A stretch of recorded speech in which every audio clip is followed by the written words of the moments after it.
I think there are some very fundamental parallels between the Book of Revelation and the Mayan calendar system. So this cosmic plan I'm talking about, I think it was understood in different aspects in different peoples of the world.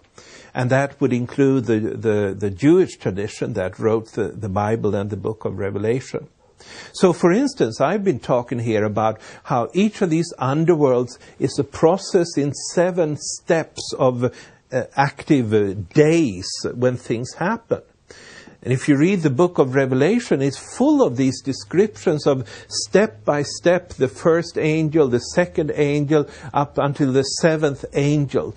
That would be a direct parallel to how the Mayan deities would be carrying certain energies and implanting it on the earth as you so like. So that is one thing that I think is an important parallel. There are others in how it's designed.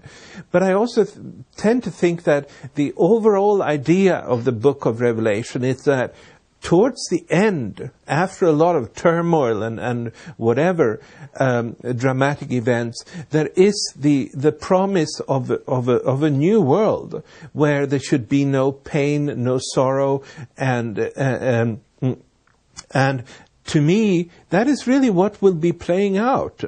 It's not an end of the world. It is a new world that is designed based on very different principles, but from what is ruling today. But in that respect, I think what the Maya talk about, this descent, is basically the same thing as what would be talked about from a Christian perspective. And would you relate speak a little bit, relate the 7 days and 6 nights? The world was created in 7 days and 6 nights according to the Bible. God created the world in 7 days and 6 nights. To relate that to each world. Yeah, so that's the first book of the Bible and the last book of the Bible. They both talk about these 7 days and 6 nights. They talk about 7 pulses more in the Book of Revelation. And this is it's just the same thing as the Mayan calendar. This is something that was, I think, a natural knowledge to the ancient peoples of our world that really recognized that there is a creative intelligence behind all that's happening. But then it has somehow got lost in the process, and we've been so focused on small little details in our understanding of the world that this big whole these evolutionary waves that are guiding our process have been lost. How does understanding this help you live today? Yeah, that is, I think it is good to know what's happening around you. I think it helps. If you're not aware of this, you might think that in the time ahead, it's just a big disaster that is coming. That's one way of looking at it. And certainly that's the way that a lot of media is presenting it and so forth. But if you understand it, you will look upon it as if these are actually what may be the dying of a world is actually a prerequisite for the birth of the new world. And following these time periods, it would allow you to be part of that process and facilitate your own co-creation of it. Okay. Do you, what's God's hand in all this? God, in my view, all I can say is that it's an intelligence that is behind the whole plan, so to speak. That's what I would call God. That is the intelligence that designed this cosmic plan. And that intelligence, I think, in the end will want to be seen and recognized. That may be the only thing where it's all going, so to speak.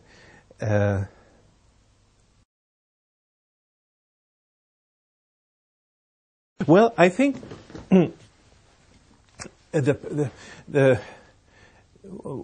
when you study the Mayan calendar, you get to learn how much of the developments that we might have thought as random and negative in different ways actually all are on track. And so there is a higher purpose. And when we talk about the new world that is to be born, or if you're a Christian, you might talk about the new Jerusalem at the end of history, so to speak. Well, I think we will understand that all of these processes actually have served to prepare for that. And so there is a sort of purpose in terms of the end result that becomes clear from these processes. I see the end result as being very positive. Yes, what I see along the line is a world where much of what has been plaguing us will be gone. I see a world where we will be safe, where we will not be concerned about survival, where we will be, where we'll have come to a new level of creativity, a new power that is not really here, because we haven't yet assimilated what is coming with the ninth underworld that hasn't been activated yet. And once that happens, I believe there will be a new power, and that will bring a lot of joy. Exactly, as it says in some of these scriptures. And I think it's so important that the book of Revelation says that the past will no longer be. This new ninth level will actually be able to disconnect it from much of our suffering history and so forth in a way that I believe is very hard to fathom for us at the present time. So I believe that it's not like first the old world disappears and then the new world comes after that, so to speak. I think the two processes will be running in parallel. As we develop the new world, the old world falls behind, and we are leaving it behind, basically. And what can you say about what we can expect on the? It sounds to me like one door closes, another one opens, but we've got this hallway in between to be worried about. I would say so too. That's and I that's what I think too. For the next coming years, I think there will be a lot of difficult things. If you look at the world that I have portrayed here, as far as I can gather from the Mayan calendar, it's quite different from the world the way it is today.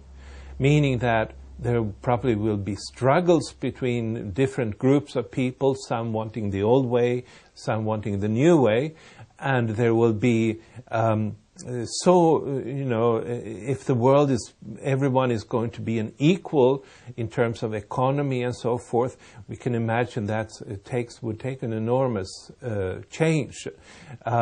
There might be,